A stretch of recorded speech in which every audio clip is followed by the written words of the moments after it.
നമസ്കാരം. Raf talk ഫുട്ബോളിലേക്ക് അവർക്കും സ്വാഗതം. വീണ്ടും 2 യെല്ലോ കാർഡുകൾ വാങ്ങി പുറത്തിരിക്കേണ്ടി വന്നു. പുറത്തിരുന്ന ടീം എലിമിനേറ്റ് ആവുന്നത് കണ്ടിരിക്കേണ്ടി വന്നു. എല്ലാം എൻ്റെ പിഴയാണ്, ഞാൻ മാപ്പ് ചോദിക്കുന്നു.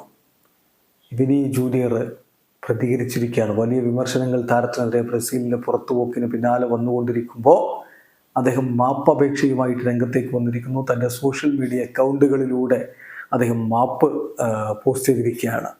അദ്ദേഹത്തിൻ്റെ വാക്കുകളിലേക്ക് ഒന്ന് പോകാം. വിനി പറയുന്നു, കോപ്പ അമേരിക്ക അവസാനിച്ച് കഴിഞ്ഞല്ലോ, നമ്മളെ സംബന്ധിച്ചിടത്തോളം കോപ്പ കഴിഞ്ഞു, ഇനി എല്ലാം ഒന്ന് പരിശോധിക്കേണ്ട സമയമാണ്. എങ്ങനെ നമ്മൾ ഈ ഒരു പരാജയത്തെ ഡീൽ ചെയ്യണം?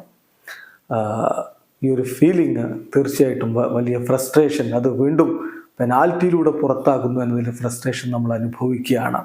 2 യെല്ലോ കാർഡുകൾ, അതുകൊണ്ട് എനിക്ക് പുറത്തിരിക്കേണ്ടി വന്നു, എലിമിനേഷൻ പുറത്തിരുന്ന് കാണേണ്ടി വന്നു. തീർച്ചയായിട്ടും അതെൻ്റെ ഫോൾട്ടാണ്, ഞാൻ അതിന് അപ്പോളജൈസ് ചെയ്യുന്നു, മാപ്പ് പറയുന്നു. എനിക്കറിയാം എങ്ങനെയാണ് ഈ വിമർശനങ്ങൾ വരുന്നത് എന്ന്, അതെങ്ങനെ ലിസൺ ചെയ്യണമെന്ന്. വലിയ രൂപത്തിലുള്ള ഹാഷായിട്ടുള്ള വിമർശനങ്ങൾ വരുന്നു. പക്ഷേ തീർച്ചയായിട്ടും ഈ ഒരു ദേശീയ ടീമിൻ്റെ ജേണി, ദേശീയ ടീമിലുള്ള എൻ്റെ യാത്ര, ദേശീയ ടീമിനോടൊപ്പമുള്ള എൻ്റെ യാത്ര ഫോർച്ചുനേറ്റ്ലി ആരംഭിച്ചിട്ടേ ഉള്ളൂ. എൻ്റെ ടീംമേറ്റ്സിനോടൊപ്പം തീർച്ചയായിട്ടും ഈ ഒരു ടീമിനെ അത് അർഹിക്കുന്ന പൊസിഷനിലേക്ക്, പഴയകാല പ്രതാപത്തിലേക്ക് തിരിച്ചെത്തിക്കാൻ കഴിയും എന്നാണ് ഞാൻ പ്രതീക്ഷിക്കുന്നത്.